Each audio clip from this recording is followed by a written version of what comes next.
Hi, my Morid pals. Today we're wading ourselves into the dark waters of Scandinavian folklore, where we will meet 3 of the most notorious aquatic tricksters.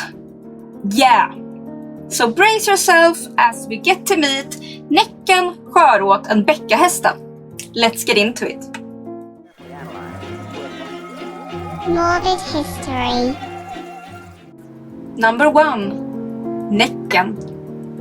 Let's start with our fan favorite Ncken.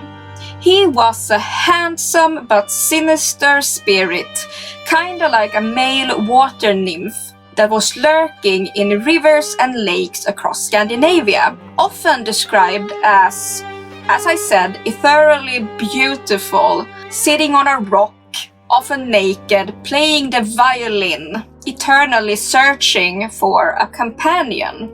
It gets pretty lonely sitting there at the bottom of a lake, I can only imagine. His methods, though, were a bit questionable. He would lure often young women down with him by seducing them with his extreme talent with that violin. But often women wouldn't, of course, survive being dragged down into the depths, so he was stuck there for a while with a demised woman, which he would grow bored of and go and find a new one. So these cautionary tales of Näcken demising people to end his loneliness were, of course, just to say to people, hey, don't go close to bodies of water, and absolutely don't trust naked men playing the violin in a lake. Even though that sounds kinda neat and fun and all that. On a rare occasion that a woman would survive her thrust with Näcken, the babies would be stillborn or not survive for more than a few days. That in turn was a way to explain why some single unmarried young women gave birth. I mean, it wasn't anyone's fault. She was seduced by Näcken. Of course, there can't be another explanation for that. So, I rest my case innocent, Your Honor. One of the most well-known stories about Näcken have nothing to do with seducing ladies, though. It was about a man called Lars, who was bad at everything. He had crooked teeth, he was said to be rather ugly, and he wasn't even strong, and he couldn't work properly. He had everything going against him. Poor Lars. But he wanted to be admired. So he decided that he was gonna go and ask the spirit that knows best how to play violin, because for some reason he decided playing the violin was the way to go here. For 3 Thursdays in a row, during nighttime, he would sit by a lake and just sit there for a few hours. Fine, good. Because 3 is a magic number, and also the day Thursday was seen as a magic day. So that's the explanation for that. But the fun part didn't happen until the 3rd night he went there. But he didn't go there alone, he brought himself a black cat. And the cat couldn't even have one little strand of white hair on him. It was supposed to be entirely black. He put it in a little bag and went down to the lake again, the 3rd Thursday in a row. While sitting there, cat in his bag, waiting, suddenly a man came up from the lake. Who was it? Näcken, of course. And the man said, please, can you teach me how to play the violin as well as you do? And he threw the cat at Näcken. And Näcken, he gladly accepted the man's grisly offering, like, yay, a black cat, I love those. Thanks! Either way, he taught Lars 12 songs, with the strictest warning not to play the last one, the 12th song, which was named Näckpolkan. Because of course there has to be a catch, it wouldn't be fun otherwise.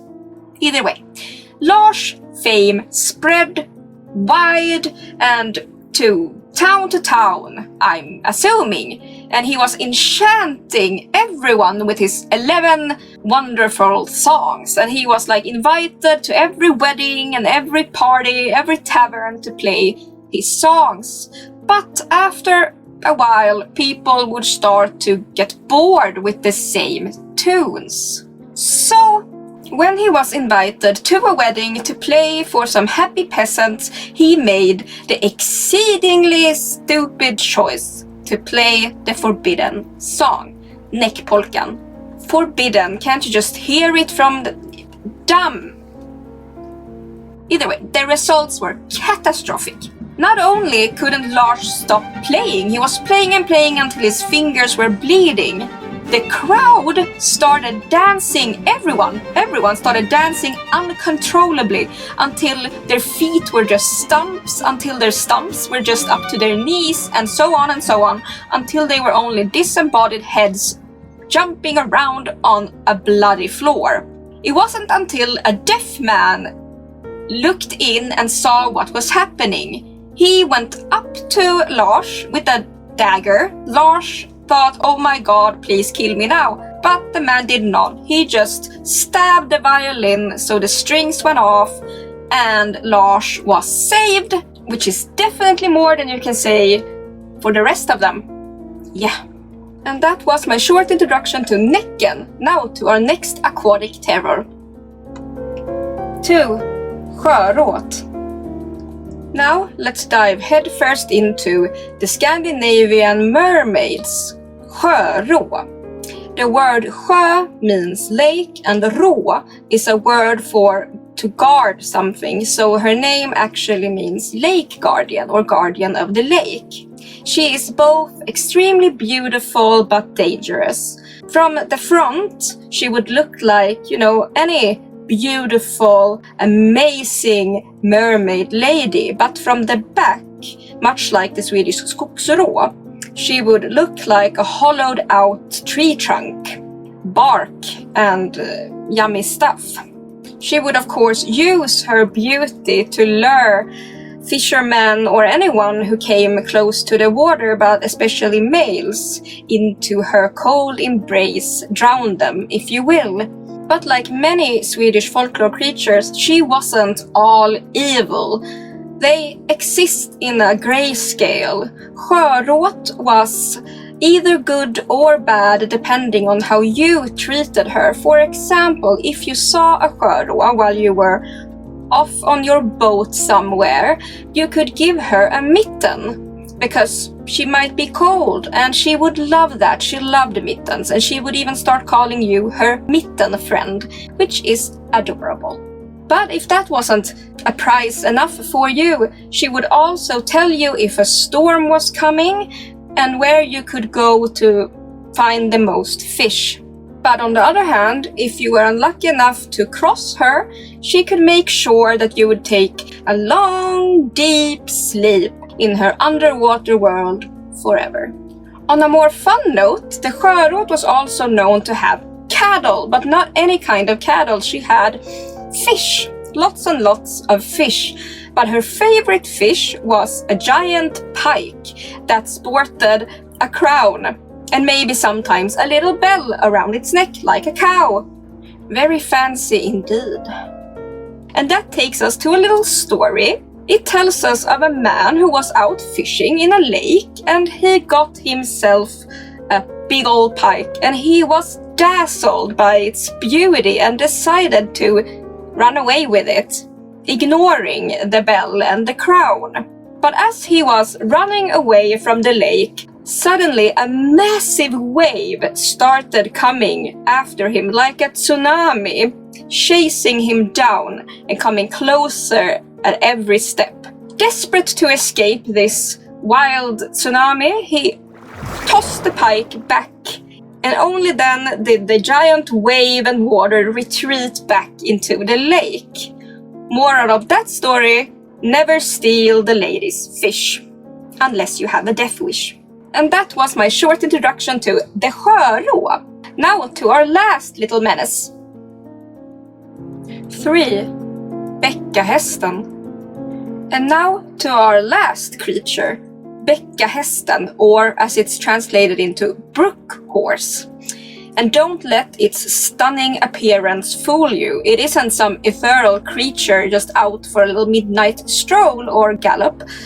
Bäckahästen was probably the most beautiful creature you ever did see. It was completely white, almost glowing, with a long mane and lily pads draped over its back. But here's the catch. Bäckahästen loved to demise people. One of Bäckahästen's most favorite pastimes was indeed to lure people into its watery home at the bottom of said lake or river. Horrifyingly enough, it did love to target children. Bäckahästen would go into the forest in search of children who ventured too far into the woods, and he would beckon them to come up on his back, and he would pick up more and more and more, as many as he could.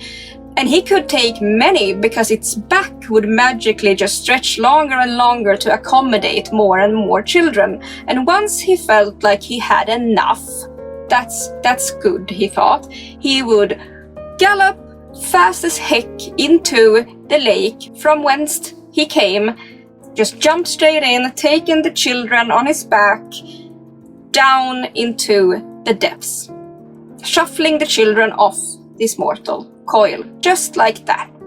And of course, that grim tale was told by parents to children to scare them off going into the woods alone or walking too close to any bodies of water.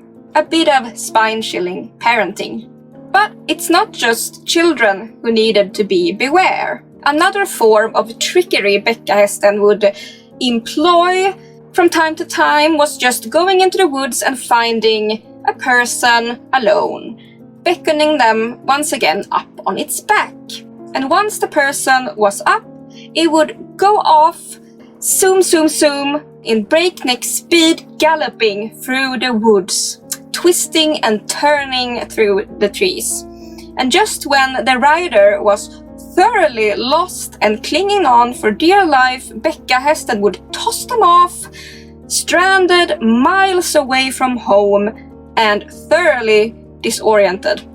Well, a bit of playful trickery from Bäckahästen there, if you consider being thrown off a ghostly horse in the middle of nowhere fun. Better than being demised in the waters though, so there's that. And that was my short little introduction to Bäckahästen. And that was today's little ramble. Hope you enjoyed it. Like, comment and subscribe. It really helps with the algorithm. And giant thanks to my lovely heroes, my Pilvians, my Patreons, my YouTube members. Hope you enjoy the extra content I post there. After this, I'm actually gonna record a Norse mythology video and post soon. Thanks, you're my heroes. I couldn't do this without you. Either way, stay hydrated, stay amazing, and most of all, stay morbid, and I'll see you soon.